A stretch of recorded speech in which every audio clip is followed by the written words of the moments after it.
on cherche à factoriser en irréductible le polynôme x au cube moins 3.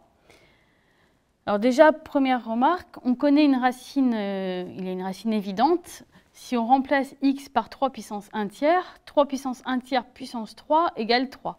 Donc on a une racine évidente qui est 3 puissance 1 tiers, ce qui veut dire qu'on va pouvoir factoriser le polynôme par x moins 3 puissance 1 tiers. Alors pour savoir ce qu'on met ici, on ne va pas poser la division euclidienne, on va faire ça pas à pas. Alors on cherche à obtenir x puissance 3, donc pour ça on doit multiplier x par x puissance 2. Mais là, donc on a bien x puissance 3, mais on fait apparaître artificiellement un terme en moins 3 puissance 1 tiers fois x2, qu'il va falloir faire disparaître. Donc on va le compenser en ajoutant ici du 3 puissance 1 tiers fois x. Alors comme ça, on a moins 3 puissance 1 tiers fois x2, plus 3 puissance 1 tiers fois x2, qui se simplifie. Mais en ajoutant ce terme, on a fait apparaître de nouveau un autre terme qui est du moins 3 puissance 1 tiers fois 3 puissance 1 tiers fois x, qui n'existe pas de ce côté-là. Donc il va falloir compenser, et on va donc multiplier par 3 puissance 1 tiers fois 3 puissance 1 tiers, c'est-à-dire 3 puissance 2 tiers. On ajoute ce terme-là. Alors, on fait apparaître un nouveau terme qui est moins 3 puissance 1 tiers fois 3 puissance 2 tiers, mais ça, c'est exactement le moins 3 qui est ici. Alors, on n'a fait que vérifier ce qu'on savait déjà, c'est-à-dire que x3 moins 3 est factorisable par x moins 3 puissance 1 tiers. Et maintenant, il s'agit en fait de s'occuper de cette partie-là, puisqu'ici, on a un polynôme de degré 1 qui est forcément irréductible. Alors, pour s'occuper de cette partie-là, on va distinguer deux cas, suivant si on cherche à factoriser x3 moins 3 en irréductible sur R ou sur C. Donc, commençons par R. On regarde le polynôme x2 plus 3 puissance 1 tiers fois x plus 3 puissance 2 tiers. Alors celui-là, sur R, il est irréductible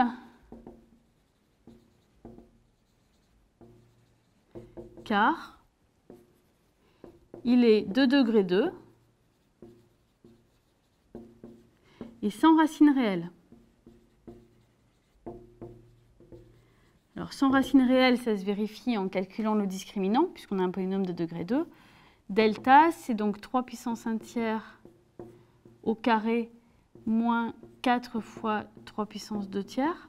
3 puissance 1 tiers au carré, ça fait 3 puissance 2 tiers. Donc on a 3 puissance 2 tiers moins 4 fois 3 puissance 2 tiers, c'est-à-dire moins 3 fois 3 puissance 2 tiers. Ce qui fait moins 3 puissance 1 plus 2 tiers, c'est-à-dire 5 tiers,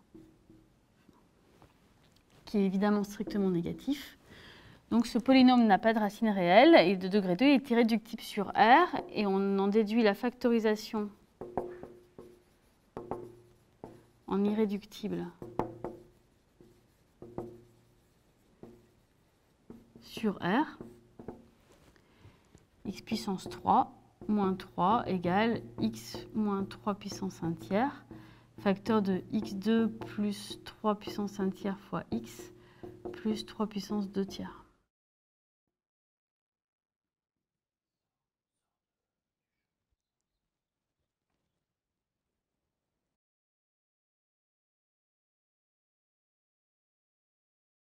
Alors maintenant, si on cherche à factoriser en irréductible sur C, donc on repart de ce qu'on avait ici.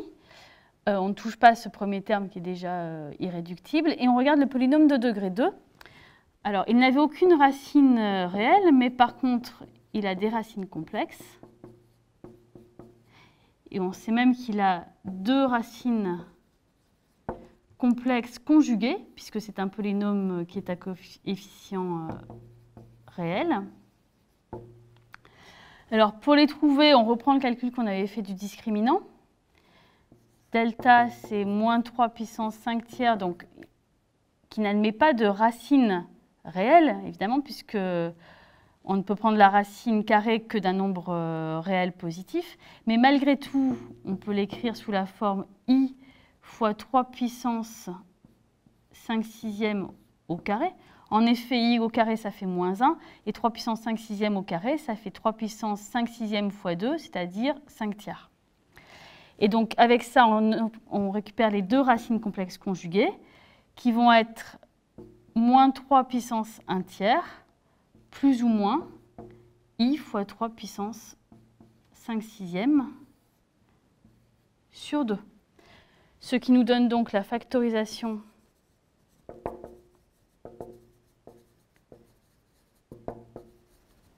en irréductible sur C.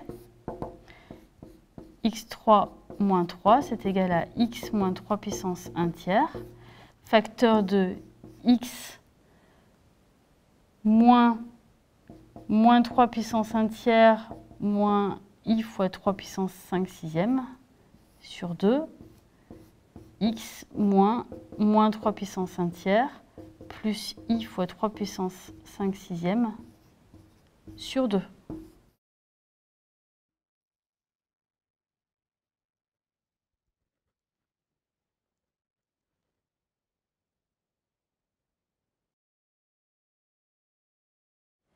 Alors on passe directement à la question 1c. On cherche à factoriser en irréductible le polynôme x puissance 6 plus 1 et on va commencer par chercher la décomposition sur c. Et pour cela, on va chercher les racines.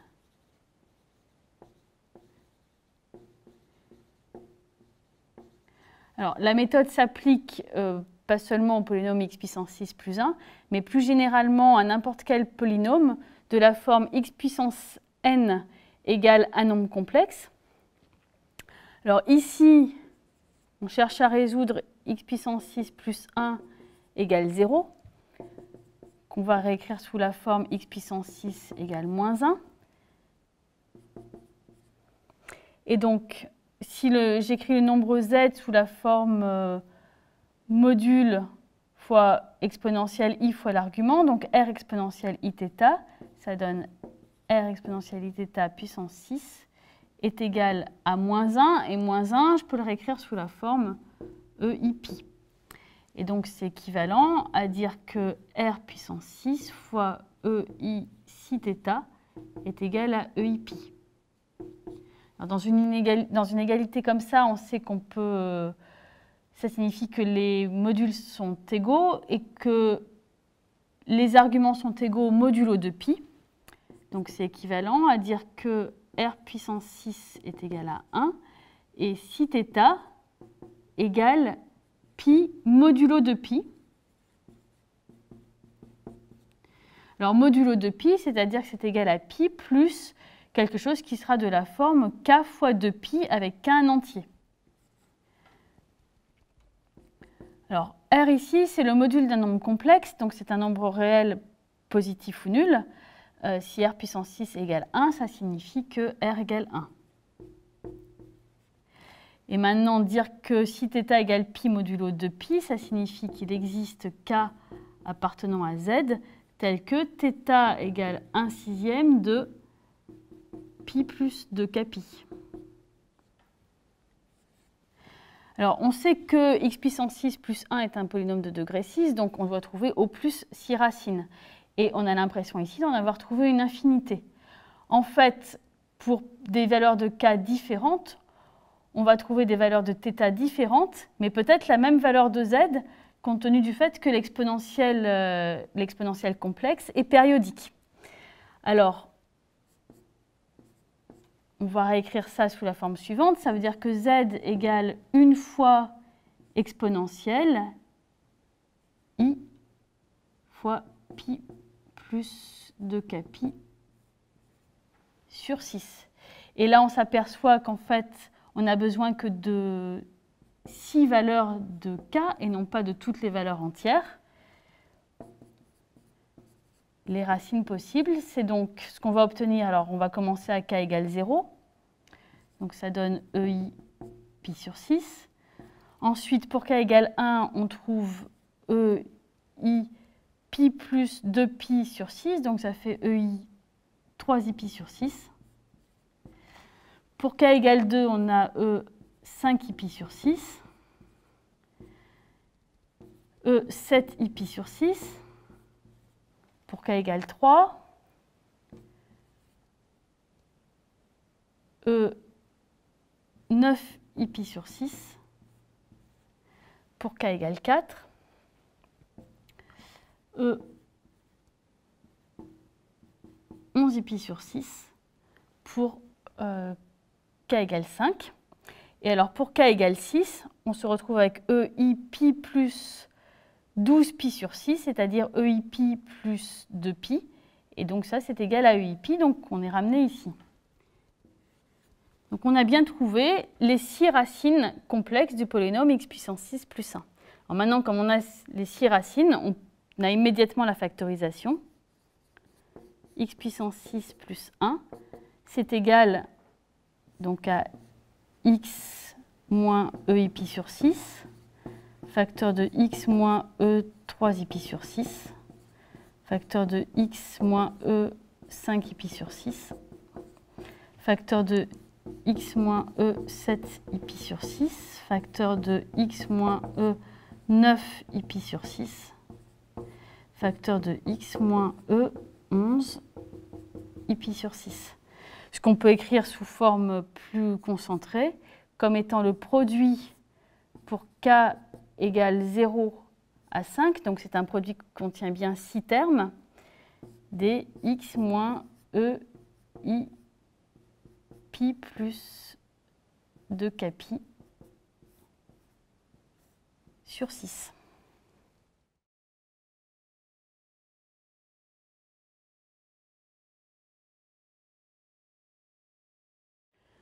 On a donc trouvé la factorisation en irréductible sur C du polynôme x puissance 6 plus 1. Alors pour obtenir la factorisation sur R, on va en fait regrouper certains termes. Ici, les termes qui apparaissent sont des polynômes à coefficients complexes, mais pas réels. Par contre, on sait déjà que comme x puissance 6 plus 1 est un polynôme à coefficients réels, s'il admet une racine complexe, vraiment complexe, pas réelle, alors il admet aussi sa racine complexe conjuguée. Alors ici, ça n'apparaît pas tout de suite dans l'écriture, mais on remarque que le premier terme fait intervenir exponentielle i pi sur 6, et le dernier terme exponentielle 11 pi sur 6. Mais 11 pi sur 6, c'est 12 pi sur 6 moins pi sur 6. Et donc le dernier terme, c'est en fait, en tenant compte du fait que l'exponentielle complexe est 2 pi périodique, c'est x moins exponentielle moins pi sur 6. Et donc, ces deux racines sont en fait conjuguées. Même chose pour exponentielle 3 pi sur 6. On va cette fois le regrouper avec exponentielle 9 pi sur 6, qui est exactement son complexe conjugué. Donc ici, on a en fait x moins exponentielle moins 3 pi sur 6. Et les deux termes centraux correspondent aussi à des racines complexes conjuguées, exponentielle 5 pi sur 6 et exponentielle moins 5 pi sur 6. Donc, ces deux termes peuvent se regrouper, ces deux-là également, ainsi que les deux extrêmes. Et finalement, ce qu'on a, ce sont des expressions de la forme x moins e iθ, x moins e moins iθ, pour θ égale pi sur 6, 3 pi sur 6 ou 5 pi sur 6. Alors si on développe cette expression, on obtient x carré moins e iθ plus e moins iθ fois x plus e iθ fois e moins iθ. Et ici, e iθ plus e moins iθ, on reconnaît 2 fois cosinus θ. Et e iθ fois e moins iθ, c'est 1. Donc maintenant, on va remplacer θ par pi sur 6, 3 pi sur 6 ou 5 pi sur 6. Et donc, on a besoin des valeurs particulières du cosinus. Cosinus pi sur 6, c'est égal à racine de 3 sur 2.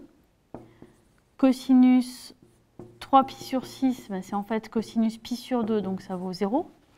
Et cosinus 5 pi sur 6, c'est aussi cosinus pi moins pi sur 6.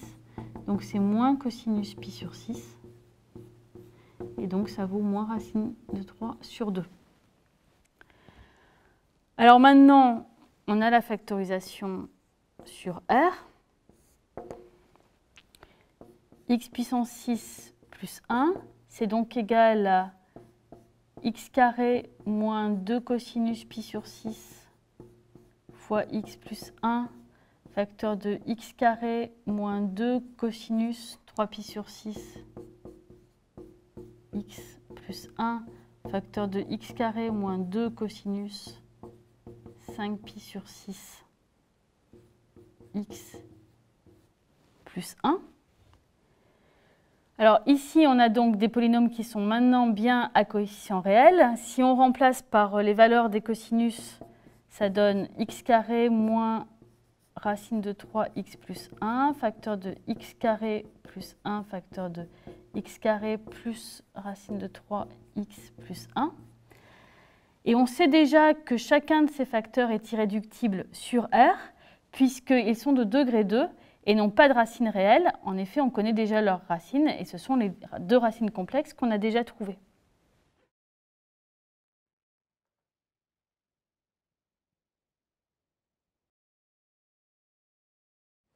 Alors, on va passer directement à la factorisation en irréductible de polynômes à coefficients complexes. Alors, ici, on a un polynôme à coefficient complexe. Donc déjà, on sait qu'on n'aura pas une factorisation sur R, mais il est de degré 2, et donc on sait calculer ses racines exactement avec la même formule que pour les polynômes de degré 2 à coefficient réel. On commence donc par calculer le discriminant. Delta, c'est donc b carré moins 4ac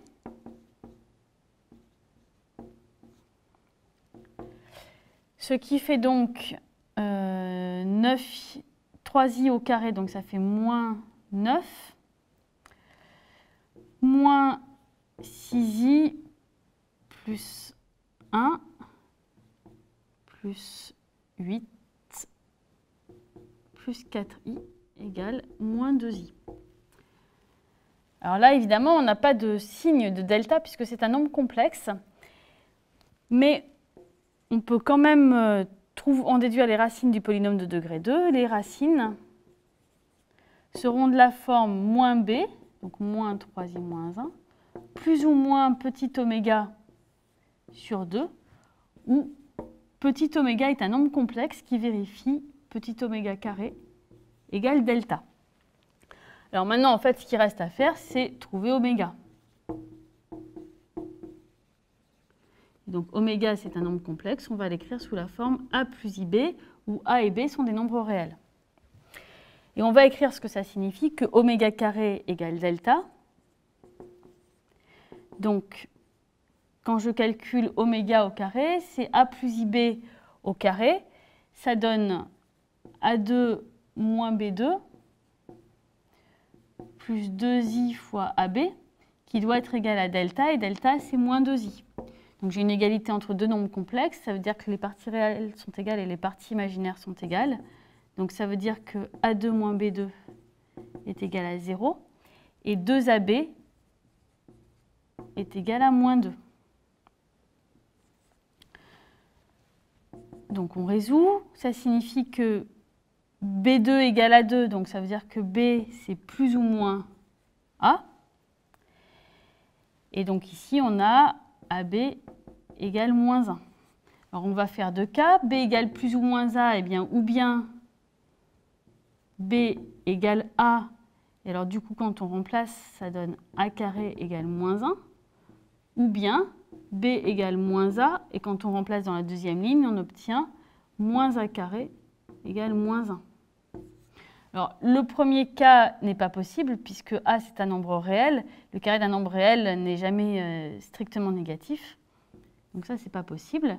Et donc, on en déduit que B égale moins A et A carré égale 1, c'est-à-dire A égale plus ou moins 1. Donc on a trouvé deux solutions, il y a deux petits oméga qui conviennent. Ou bien oméga égale 1 moins i, ou bien oméga égale moins 1 moins i. Alors c'est normal parce que quand on élève oméga au carré, le signe ici disparaît. Ça nous permet donc de trouver les racines de notre polynôme de degré 2. Donc les racines du polynôme, c'est donc moins 3i moins 1, plus ou moins oméga sur 2. Alors, on a deux choix possibles pour oméga, mais le choix possible, c'est juste le choix du signe. Et donc, quel que soit le signe qu'on choisit, de toute façon, les deux possibilités seront prises en compte grâce au plus ou moins qui apparaît ici. Donc, mettons par exemple qu'on prenne oméga égale 1 moins i. On va avoir, si on prend moins oméga, ça fera moins 1 moins i sur 2. Et moins 3i moins 1 plus 1 moins i sur 2. Alors finalement, ici, quand on calcule, on a donc moins 3i plus i divisé par 2, donc ça fait moins i, les 1 s'éliminent. Et ici, moins 3i moins i, donc ça fait moins 2i.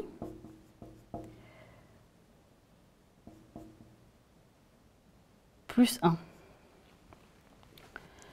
Donc on a la factorisation. x2 plus 3i moins 1x moins 2 moins i, c'est égal à x moins 1 plus 2i, facteur de x plus i. Évidemment, les deux polynômes ici sont irréductibles puisqu'ils sont de degré 1.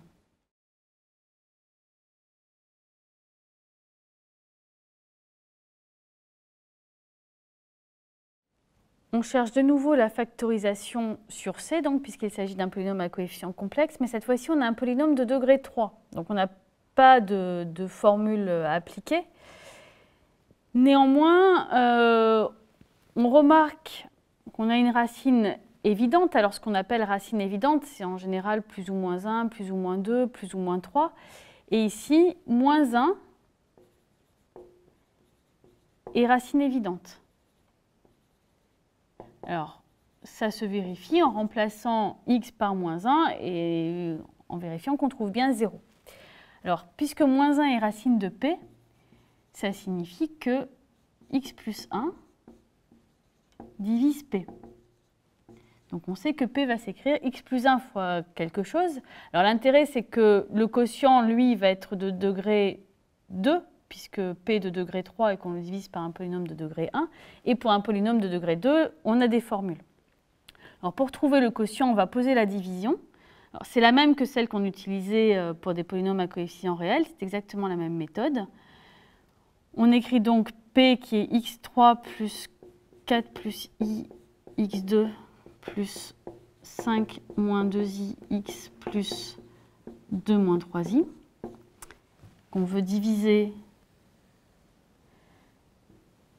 par x plus 1. On commence par regarder les termes dominants. Ici, on a du x au cube et ici du x. Donc, le premier terme du quotient, ce sera x carré. Et on soustrait x carré fois x plus 1, donc ce qui donne x au cube plus x carré. Alors, quand on soustrait, les x au cube s'éliminent. Et on a comme coefficient de x carré 4 plus i moins 1, donc ça fait 3 plus i x carré plus 5 moins 2i x plus 2 moins 3i. Et on recommence. Ici, pour éliminer le terme en x carré, il va falloir ajouter du 3 plus i fois x. Donc ici, on a 3 plus i fois x carré plus 3 plus i x.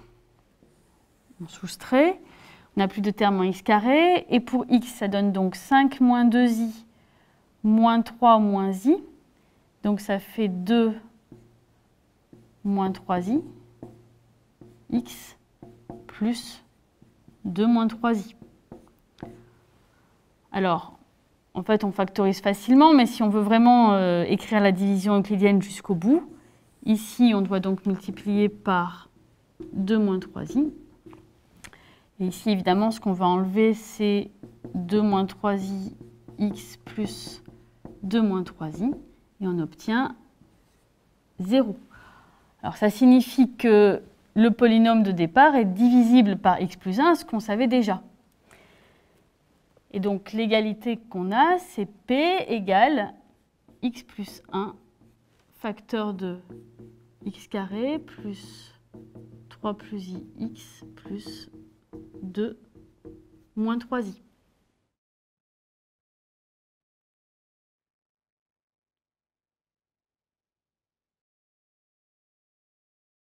Maintenant, on s'est donc ramené à factoriser en irréductible sur C un polynôme de degré 2. Donc, reste à factoriser x2 plus 3 plus i x plus 2 moins 3i. Mais factoriser un polynôme de degré 2, ça revient à déterminer ses racines. Donc, on calcule le discriminant. Delta, c'est égal à donc 3 plus i au carré moins 4 fois 2 moins 3i. Donc ça fait 9 plus 6i moins 1, moins 8 plus 12i, ce qui fait 18i. Et les racines seront de la forme moins b, donc moins 3 plus i, plus ou moins petit oméga sur 2, où oméga est un nombre complexe, vérifiant oméga carré égale delta. Alors, on pourrait faire comme dans l'exercice précédent, écrire oméga égale a plus ib et chercher à déterminer a et b, donc partie réelle et partie imaginaire. On peut aussi remarquer que delta, qui est égal à 18i, s'écrit 18 exponentielle i pi sur 2. Alors, pourquoi c'est intéressant? C'est parce que lorsqu'un nombre complexe est écrit sous la forme REIθ, c'est particulièrement facile de trouver ses racines carrées. Alors, ici, par exemple, donc, on remarque que delta, qui est donc 18 EI pi sur 2, on peut l'écrire comme racine de 18 exponentielle i pi sur 4 au carré. En effet, exponentielle i pi sur 4 au carré, ça fait exponentielle i pi sur 2. Et donc, on peut poser petit oméga égale racine de 18 exponentielle i pi sur 4. Alors là, on n'a pas trouvé toutes les racines. On sait qu'il y aura deux valeurs de petit oméga qui vont convenir, celle-là et son opposé, donc moins racine de 18 exponentielle i pi sur 4, mais nous, il nous suffit de trouver une racine carrée possible. Donc, on va poser petit oméga égale racine de 18 exponentielle i pi sur 4. Exponentielle i pi sur 4, c'est cosinus pi sur 4, donc racine de 2 sur 2, plus i sinus pi sur 4, donc i racine de 2 sur 2. Alors, racine de 18, c'est racine de 9 fois 2, et donc c'est 3 fois racine de 2. Et donc, les racines se simplifient, et on obtient 3 fois 1 plus i. Et maintenant, on a les racines du polynôme de degré 2 qui étaient ici. Donc, les racines, c'est moins 3 plus i moins 3 facteur de 1 plus i sur 2. Donc, ça fait moins 3 moins 2i. Et moins 3 plus i plus 3 facteur de 1 plus i sur 2, qui est égal à i. Et maintenant qu'on a les racines du polynôme de degré 2, ça signifie qu'on sait le factoriser en irréductible sur C. x2 plus 3 plus x plus 2 moins 3i, c'est égal à x moins i, facteur de x plus 3 plus 2i. Il reste donc juste à reporter dans l'expression du polynôme de départ. On a trouvé que x3 plus 4 plus i x2 plus 5 moins 2i x plus 2 moins 3i, c'est égal à x plus 1, facteur de x moins i, facteur de x plus 3 plus 2i, qui est évidemment une décomposition en polynôme irréductible, puisque c'est une décomposition en produit de polynômes de degré 1.